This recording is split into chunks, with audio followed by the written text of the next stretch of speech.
Hello everyone, অনেক দিন পর তোমাদের সঙ্গে শেয়ার করতে চলে এসেছি একটা মিনি ব্লগ।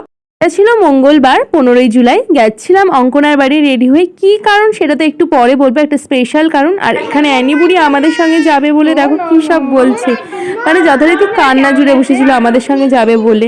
টোটো করে আমি, অনুষ্কা আর জোজো মিলে চলে গেলাম অঙ্কনার বাড়ি। পৌঁছে এতটাই লজ্জা লাগছিল যে ভিডিও তো করতে পারিনি। একটু আধটু যেটুখানি ভিডিও করেছি সেটাই তোমাদের সঙ্গে শেয়ার করব। অঙ্কনার বাড়ি পৌঁছেই করে নিলাম মিষ্টিমুখ, আর যে কারণে আজ ওদের বাড়ি যাওয়া। দাদা বৌদির ফার্স্ট ইয়ার ম্যারেজ অ্যানিভার্সারি, আর অঙ্কনা দাদা বৌদিকে দিল একটা সুন্দর ফটো ফ্রেম।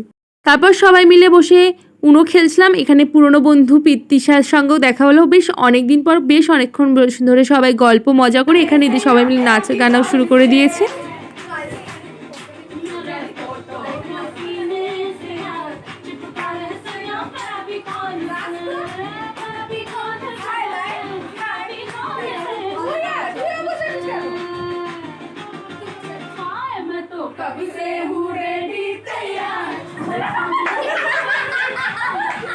না না, এখানে নাচতে নাচতে বসে পড়েনি, নাচতে নাচতে ধপাস করে পড়েছে।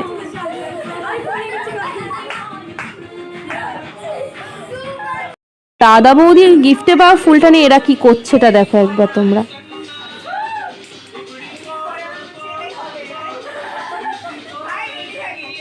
নাচের পর প্রচুর ফটোশ্যুট করে বসে গেলাম রাত 10টার দিকে খেতে। বেশ অনেকটাই রাত হয়ে গেছিলো। ছিল অনেক কিছু মেনুতে, প্রত্যেকটা রান্না এতটা সুন্দর হয়েছিল আর এক কথায় অসাধারণ। আইসক্রিমের সাথে আজকে মিনি ব্লগটা এখানেই শেষ করছি। তোমাদের যদি কিছু ভালো লেগে থাকে তাহলে please like, comment, share and subscribe করে দিও আমার চ্যানেলটা। Bye bye.